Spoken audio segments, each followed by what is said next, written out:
Hello my dudes, my name is Tiffany and today's video is about how I paid off $10,000 in credit card debt in 6 months. I am so excited and this really hasn't even hit me yet. You know how mobile banking is? Money doesn't even seem real. It's all numbers on a screen. So in this video, I'm going to explain how I got into $10,000 of credit card debt as well as how I got out of it. Let's jump right in. First of all, this has been the best year for me financially, and this is my first year being a full-time YouTuber where this is the only job that I am working. It's been that way since January, so it's still relatively new. And I have been earning small amounts of money from YouTube since about 2012, but this is not a YouTube get-rich-quick scheme. It has taken a lot of time and work to get to the point where this is my full-time job. And of course, I want to mention how grateful I am for this job because it has given me the flexibility to work while I am still a full-time college student. And of course, it's not only allowing me to earn enough to pay my bills, but also to be able to throw large amounts of money at my debts. If I were working a minimum wage job like I have in past years, I would not have been able to do this in this time frame. Of course, I still would have been making payments, but it wouldn't have been possible to pay this much this fast. So first of all, thank you to everyone watching my channel and supporting my videos. Keep doing it, please. No, but really, I don't want anyone to directly compare their situation to mine. I think when it comes to personal finance, it's important to remember that it's all about concepts and strategies. Everyone's income and expenses and situations are very different. Those amounts will vary wildly. But when it comes to debt payoff, the strategies are all pretty much the same. If you are trying to get out of debt, I hope that this video is somehow helpful or maybe a little inspiring for you. And if you're not in debt, congratulations. Maybe this video will help you learn from my mistakes. Anyway, let me give some backstory into my situation. How did I get into $10,000 of credit card debt? So I made this video back in March to publicly announce my debt payoff journey and specify exactly how much money I owe. In addition to my credit card debt, I also owe now about $18,000 in student loans. By the way, I chose to tackle credit card debt first because the interest rates are higher.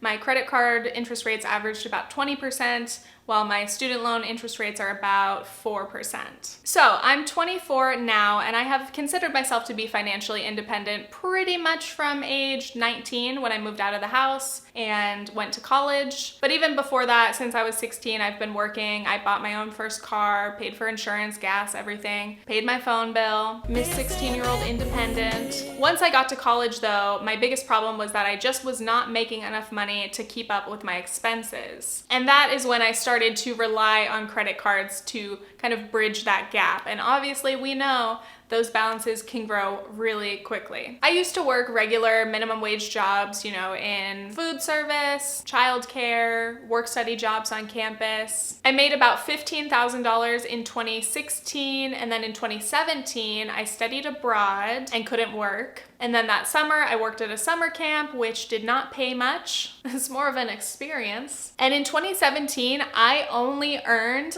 $5,000. I honestly don't even know how I survived. So while studying abroad, my room and board was covered by student loans, and I got a small stipend, but I did end up adding about $1,400 to my credit card by the end of my semester and time traveling. Shortly after that summer, I also had to spend $2,000 on emergency dental work. Yay to being uninsured. No, that was not fun. And I also decided to drop $2,000 on Smile Direct Club to straighten my teeth.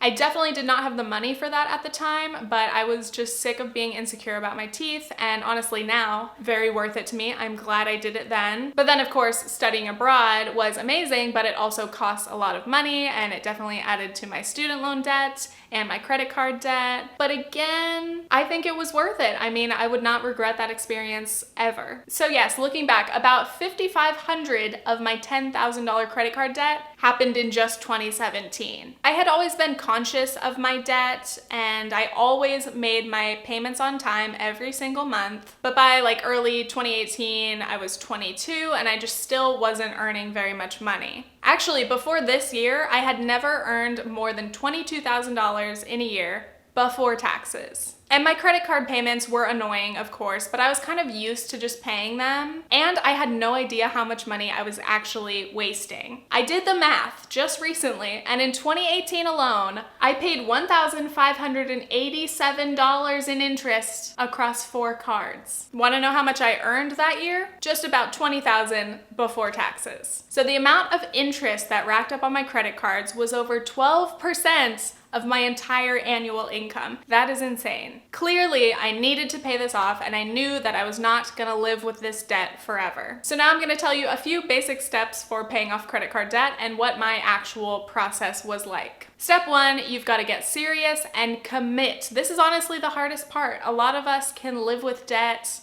Why is my shirt doing this? That's really annoying. A lot of us can live with debt and kind of push it to the back of our minds and ignore it, but it is so important to finally realize that you are done with this and you are gonna start seriously working to pay it off. The reality is debt payoff does not happen passively. You know, making minimum payments for years is going to cost you so much more in interest. The best way to pay off debt is to pay it off as aggressively as you can. So I think it's important to let your friends and family know that you're on this journey, and maybe they can help hold you accountable. Maybe you just want them to understand why you'll probably be saying no to spending money in certain ways. It helps to have people around you supporting your process. For me, I just announced it publicly, which you definitely don't have to do if you don't want to. But you know, I'm a YouTuber. I like to share my life with the world and overshare. And that's what this video is doing as well. Next, I would definitely recommend balance transfers. Use those to take advantage of lower or 0% interest rates for a certain number of months, sometimes up to like 18 months. Using balance transfers wisely will obviously save you a lot in interest. Plus, it kind of gives you like a target date to encourage you to pay that off before the lower or 0 interest rate ends. By the way, I don't have time to explain everything in detail, so if there's anything in this video that you are confused about or want to learn more about, I will be linking some educational resources in the description. So yes, I did do a few balance transfers, so I did benefit from lower interest rates and sometimes 0 interest for a limited time. But it's crazy that I still racked up that amount of interest even with balance transfers. I don't want to do the math on how much it would have cost me if I didn't, but it would not be pretty. Second major tip, you must track your income and expenses religiously. So I actually made another video about this. I was talking about what it's like being self-employed and paying taxes yourself and what my kind of budgeting and tracking routine is. So if you're interested, check it out. But the thing is, I actually enjoy this process now. Like, I used to be one of those people who was scared to even look at my bank account, and now I check it like weekly at least. I always know what I have spent, and I know what I'm gonna spend in the next month. And that makes me feel more secure, and I don't feel like I'm drowning. Third tip, of course, you have to pay more than the minimums. There are kind of 2 main strategies when it comes to paying down debt. There is the debt snowball and the debt avalanche. The debt snowball, basically you would list all of your debts from smallest to largest. You would pay the minimum on everything, of course, but then any extra payments would go to the smallest amounts. And then once you pay that off, you would move on to the next smallest amount. It's like a snowball. This one is satisfying because you at least get to start off and get the ball rolling, knocking things out, even if they are your smallest accounts. And then the debt avalanche would be focusing on the highest interest rates first. Knock out whichever account has the highest interest rate and then move on to the next highest interest rate. So I actually think I did kind of a combination of both. Obviously, generally I chose just credit cards first because of the higher interest rates rather than my student loans. And then I did pay off some smaller accounts, like if I had an account with just a few $100s in the balance, I'd pay that off. But then I basically ended up with 2 credit cards that each had about $4,000 to $5,000 on their balances. But anyway, the most important thing in paying off debt is that you need to somehow find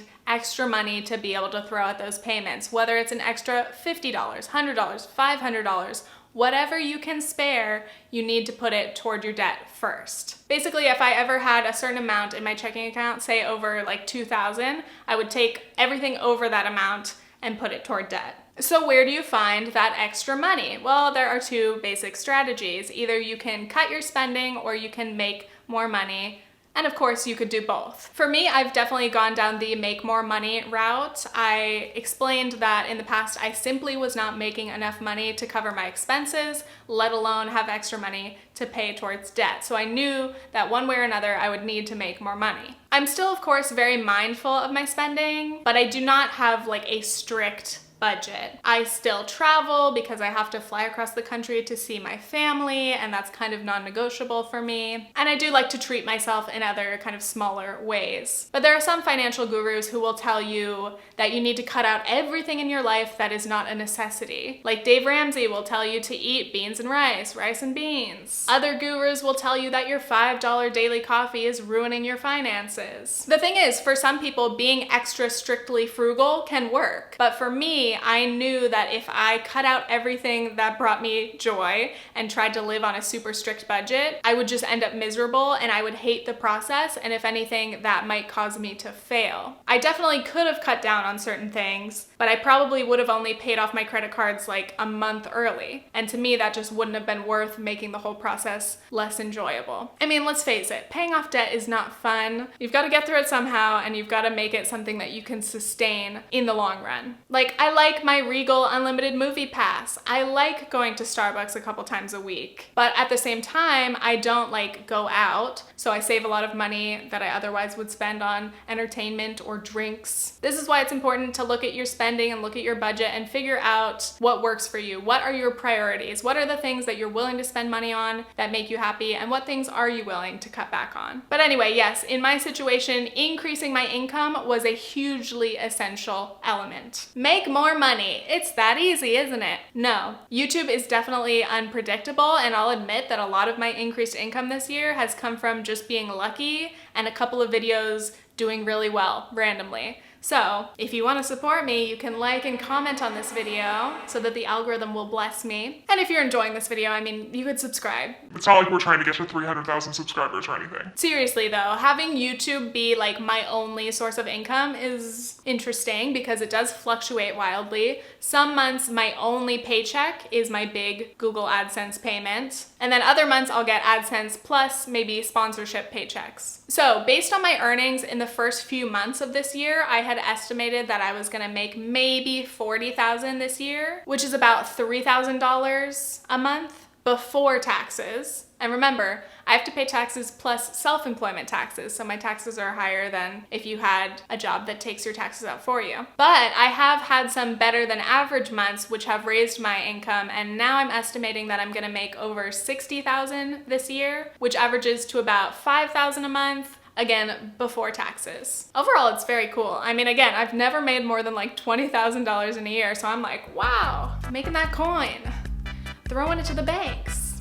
We love it. I should never dance again. Here's a big question a lot of you guys asked on Instagram. What percentage of my income was going toward debt? Of course, this depended on how much money I made each month because it fluctuated. Some people can do what's called a zero-sum budget, where literally every dollar in your paycheck is accounted for, but because I don't get regular paychecks of the same amount, I can't really do a zero-sum budget. I have to look at not only this month's income, but next month's income and try to make sure that I will have enough money to pay my bills. So I've brought up some examples for you. If I were to make $3,000 pre-tax, that would be about $2,250 after taxes. My regular expenses like rent, other discretionary spending bills come out to about $1,800 a month. And my minimum payments of debts earlier this year when they were at their largest were about $285 for student loans and then $300 for credit card minimum payments. So that's about $600 in debt payments. But if you do the math on that, $2,550 minus $1,800 minus $600, that wouldn't be enough. So in months like that, what I would have to do is underpay or undersave for my quarterly taxes and then hope that I'd be able to make it up in a month where I made more money. So if I were to make $5,000, I would pay approximately 25% toward taxes. I don't know my exact tax rate, but I use QuickBooks and it just tells me how much I need to pay each quarter. So then after taxes, I would have $3,750, and then after my bills and discretionary spending, I would have about $1,800 left, which is about half of my after-tax income. So then I would pay, again, those minimum debt payments, about $600, and then I would still have about $1,200 extra to put toward a credit card that month. I hope this is making sense. So I've reviewed all of my tracking and everything, and I've tried to figure out kind of what my trajectory of debt payments was like.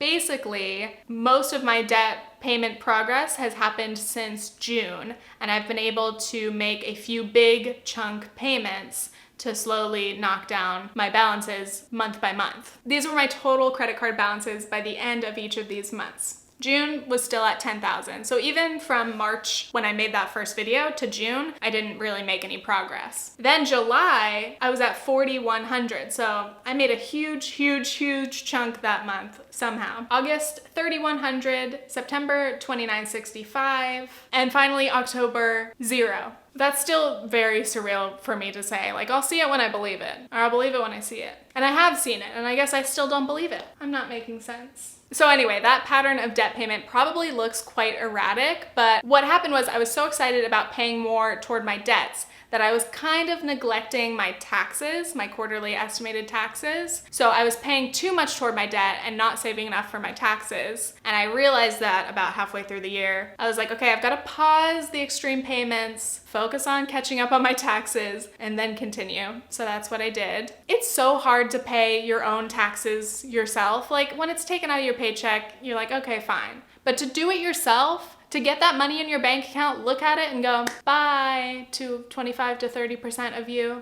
kind of breaks your heart every time. But you gotta do it. You don't wanna be screwed when it comes to tax time. We are responsible taxpayers here. And by the way, from now on, I am actually going to put aside or just send a payment every single month rather than waiting until the actual quarterly due date, just because it'll be a lot easier on me. And of course now, my credit card debt is gone. Every time I say that, I could like tear up a little bit because it's been with me for so long.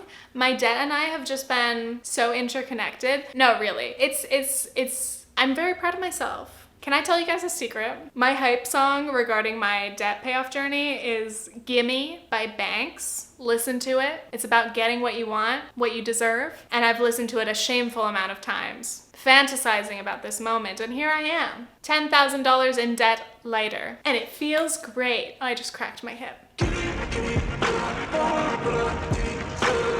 Oh yes, I did the math again on how much interest I have paid so far in 2019 for my credit cards, and that amount is $838 just January to September. That's insane! It is so nice to know that I will no longer be wasting about $100 a month just on credit card interest. So now I have more questions that I got on my Instagram. Oh my god, this shirt. Am I sweaty? Is that sweat? Yeah, it is. I'm unraveling. I'm supposed to look put together. I have questions from my Instagram. Let's continue. How do you resist lifestyle inflation? Basically, when you start to earn more money, it is very, very, very tempting to spend more money. How do you resist? Especially when you've been on a budget, you're like, oh, now I have a little bit more money. Maybe I can go shopping. Maybe I can buy that thing I've wanted. It is so tempting. And it's honestly so easy to spend that money away rather than putting it toward your debt. So obviously for me, something that's helpful again is when my paychecks come in, a portion goes to taxes, a portion goes to debt, and then I only leave myself with the amount that I actually need. So I'm kind of taking my own money away from myself before I can spend it on anything else. But also I will admit I have been spending a little bit more than I used to. I have still been traveling. I've bought some more clothes, usually only about $100 a month or less. You know, it's fall, I had to buy new things. But again, generally my spending has not increased too much and my income has increased substantially. Maintaining that bigger gap between what my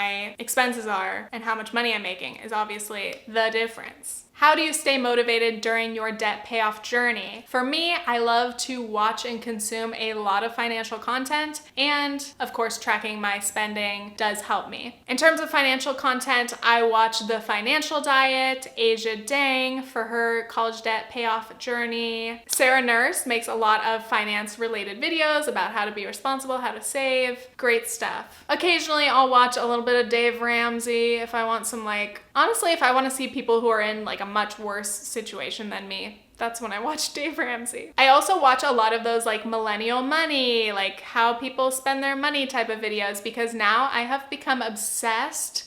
I want to know how much money people make, how much money they spend on different things. Do you have debt? What kind of debt? How are you handling your debt? I've become incredibly nosy when it comes to personal finance. I wish I had X-ray vision just to see into people's budgets. But yeah, mostly I stay motivated just by keeping my financial goals in the forefront of my mind, constantly thinking about them, constantly seeing how I'm doing. And of course, every time that I paid off a credit card or another balance, it's a satisfying feeling and it keeps you, motivated to continue. What did you find was the most helpful way to think about the process of paying off debt? To me, I just had to remind myself that the longer I take to pay this off, the more it's going to cost me. It is not fun to throw thousands of dollars at debt, but I have to remember I've already spent that money and now that spending is costing me this amount of money in interest every month. So I'd like to stop wasting that and just get it over with, rip the band-aid. Don't put this onto future you, okay? Because past you already did that. And think about how mad we are at her.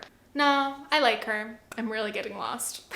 Big question, am I saving while paying off debt? No, I am not. To me, it just doesn't make sense for me to try to save while I'm paying interest. I would rather put as much money as possible toward those debts, get rid of them, and then focus this hard on saving. It is important though to have an emergency fund, so I really should, take some time to build up a few $1,000s for that. But I'm not gonna be starting my retirement fund or any serious saving until my student loans are gone, or at least mostly gone. We'll see, I don't know.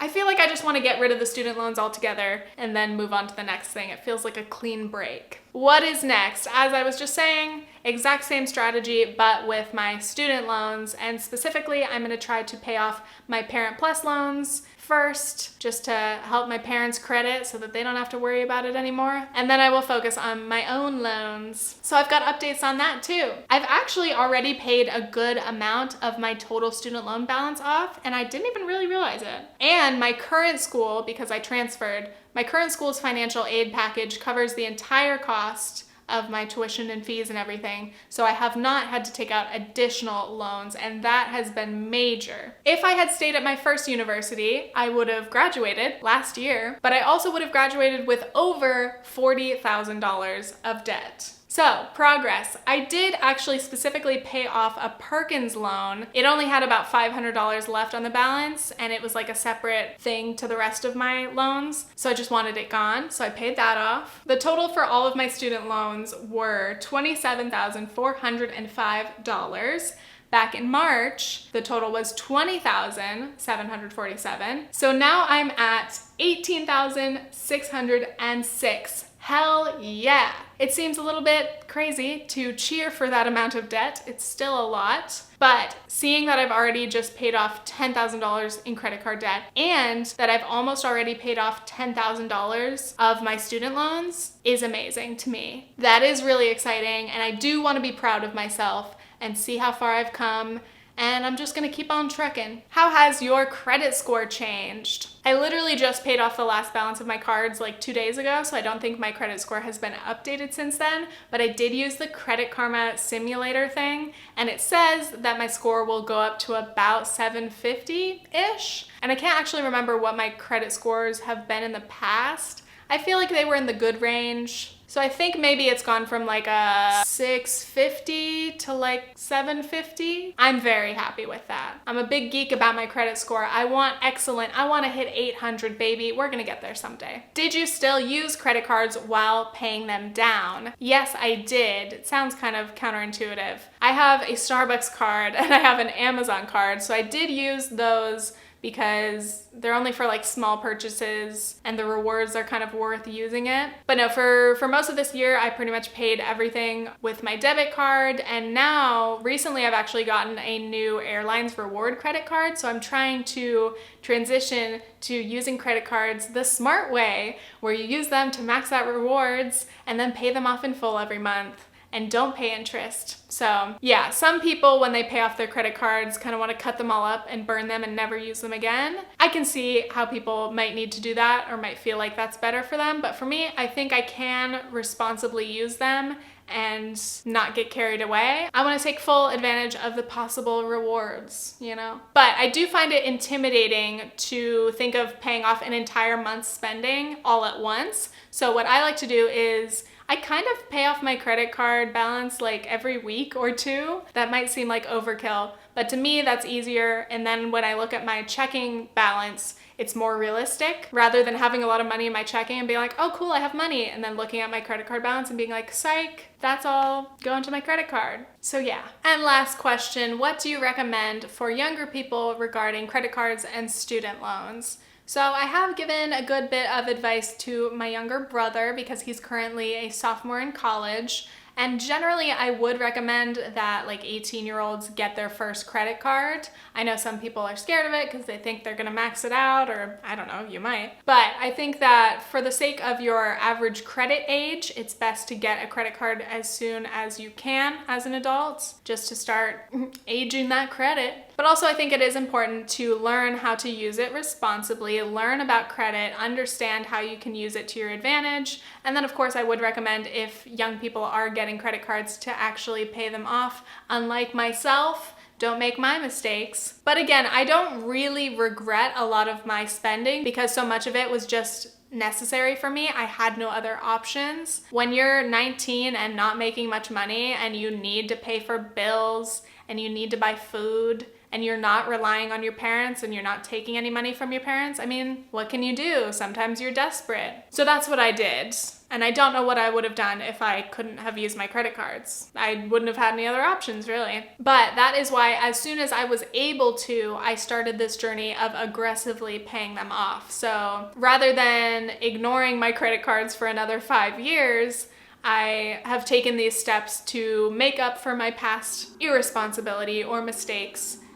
Hello? I know there would be some people who'd be like, why would anyone ask for your advice if you're the one who was the idiot who got into $10,000 of debt? And my response to that is like, I think everybody makes financial mistakes. If you don't, I guess you're lucky and maybe you have a lot of guidance, but a lot of us don't have a lot of guidance, or we are in desperate situations. People who are in poverty or who are living paycheck to paycheck, they don't have a lot of options, and that's why a lot of people have to rely on credit cards and other things that are not the best financial decision, but sometimes it's all that you have. Oh yeah, but my point was just that just because you've been bad with money in the past doesn't mean that you cannot learn and end up really good with money. So Chelsea from the Financial Diet would be a great example. She used to be terrible with money and now she's a boss. She's leading a literal financial company, so. So then when it comes to student loans, I've actually started a whole list of tips and things that I would recommend when it comes to students making choices about their loans. Should you take them out? How much is okay to take out, etc. So if you guys are interested in a video about student loans, let me know. I would probably make it like a hybrid of this video and internet analysis, make it more like student loan facts and information plus tips. Not the title, but you know. Anyway, wow, here we are. Thank you guys so much for watching. Again, if you want to continue supporting me and my channel and my debt payoff journey, just keep watching my videos. Give me likes, give me comments. It helps the algorithm like me and recommend me a bit more. If you want to follow me on Instagram for some mediocre pics, you can do that. If you want to follow me on Twitter for some political tweets and occasional memes, you can do that. And just stay tuned for my next video. Okay, thanks, bye.